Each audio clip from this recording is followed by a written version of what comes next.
Deputy Prime Minister and Minister of Foreign Affairs of Vietnam, Chairman of the APEC 2017 National Committee, to deliver a keynote address. Good morning. Distinguished participants, ladies and gentlemen, it is my great pleasure to welcome you all in Hanoi and to join us in this EDIS Symposium for Priorities for APEC 2017. It was right here in this National Convention Center 10 years ago. Vietnam hosted the APEC Economic Leaders Week in November 2006. I'm delighted to see many familiar faces of member economies, business communities, and international institutions. I wish to thank you all for your ongoing support and cooperation. Let me take this opportunity to once again congratulate Peru for the successful APEC 2016 in Lima, Peru. This could not have been possible without your tireless efforts and able guidance. Vietnam is honored to be the host of APEC next year. After 3 decades of renovation, our country today is in a better position to make more meaningful contributions to APEC and to bring tangible benefits to business and people across the region. Our enhanced economic partnership and a wide FTA network with almost all member economies are a vivid reflection of Vietnam's strong commitment to APEC and to Asia-Pacific region as a whole. Distinguished participants, 10 years after Vietnam hosted APEC for the first time, the world we live in today is in a state of constant change. Many regions are experiencing complex shifts.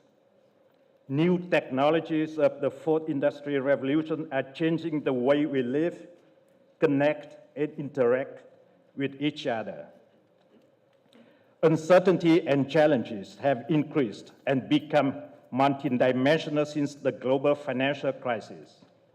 Their impacts turn out to be far-reaching. No region and no economy can be immune. This year, the global economy and trade have experienced the slowest growth since the global financial crisis in 2009. The growth rates are expected to edge down to 2.2% and 1.7% respectively. Economic growth of APEC and beyond is strongly hit by weakening commodity prices, global trade, and the tightening of monetary and fiscal policies. There are deep concerns over the rise of protectionism.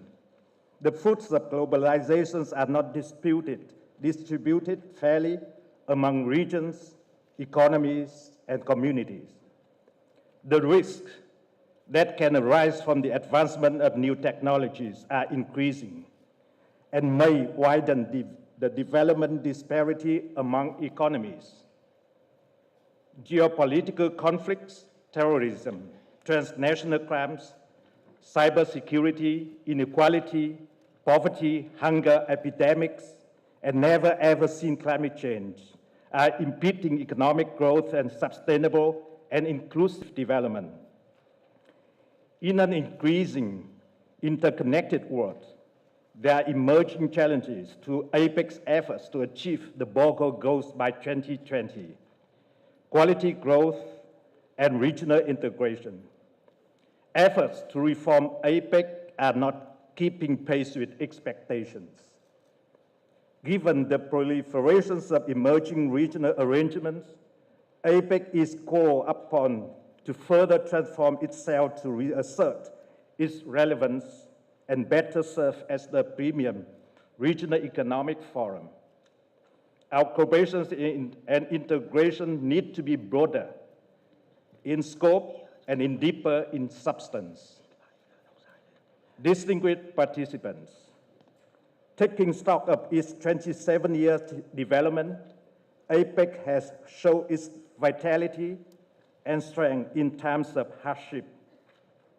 At the height of the regional financial crisis in 1997-1998, and global financial crisis in 2008 and 2009, APEC member economies stood together and managed to move forward.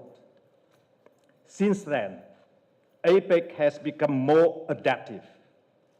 We have been working hard for structural reform, quality growth, connectivity, global value chains, liberalizations of trade, investment services, human development, and capacity building. And we remain strongly committed to supporting the multilateral trading system. Today, APEC must assume the responsibility to address the pressing issues of our time through forward-looking cooperation. The opportunity to galvanize APEC cooperation that benefits all has never been greater. I hope that what we can achieve in 2017 will provide fresh impetus for APEC cooperation and leadership. At this symposium, I expect that we can solicit new ideas to set forth priorities for next year under the overarching theme of creating new dynamism, fostering a shared future. Your insights and recommendations are of crucial importance. We had to build upon the deliverables we achieved in Peru and in previous years to accelerate our efforts, particularly fulfilling APEC strategies on quality growth, connectivity, structural reform, services competitiveness, and global supply chains. We expect APEC 2017 to be another step forward in this long series, with a focus on the areas that benefit our peoples and businesses. Let me share with you some of our thoughts on our way forward. First, it is imperative to promote sustainable, innovative, and inclusive growth. Structural reform should be high on APEC's agenda. This is essential to boosting productivity, promoting innovative growth, and narrowing development gap. We need to strengthen inclusive and resilient communities where the people and businesses are placed in the center. Efforts must be made to improve resilience to economic volatilities and financial shocks, as well as disaster and epidemics. Second, we must work to foster far-reaching regional integration and connectivity. Revitalizing trade and investment are key to regional economic growth and the achievement of the Bogor goals by 2020. We should strengthen APEC's work on next-generation trade and investment issues in such a way that all people can benefit from their positive effects. More importantly, we must seize the opportunities of the existing and ongoing regional arrangements, such as the ASEAN Community, TPP, RCEP, and FTAAP, to serve our objectives. I believe in the importance of quality infrastructure through innovative financing and public-private partnership in bolstering regional and sub-regional connectivity. Third, on the threshold of the digital age, we need to strongly facilitate MSMEs by supporting them to enhance their competitiveness, innovation, and participations in the global value chains, accounting for over 97% of all our enterprises. MSMEs are an important engine of growth and a major employment generator. We should take bolder actions on the ease of doing business initiative, including for startups and women-led businesses. As the Asia-Pacific has the world's largest and fastest growing internet user base, there is significant potential for corporations on digital infrastructure and SMEs internalization.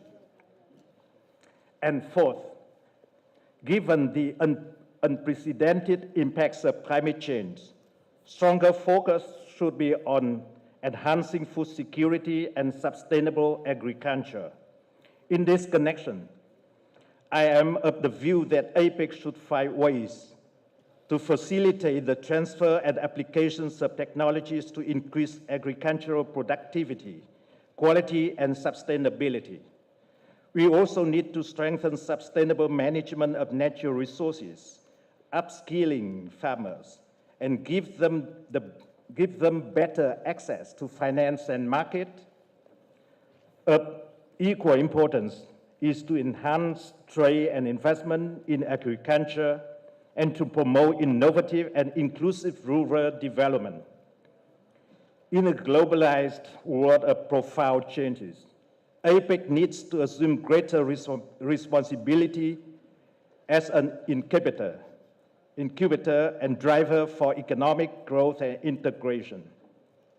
We must enhance our global leadership in coordinating multi-layered FTAs and RTAs, supporting an open, transparent, and inclusive multilateral trading system, and in implementing the 2030 Agenda for Sustainable Development and the Paris Agreement on climate change.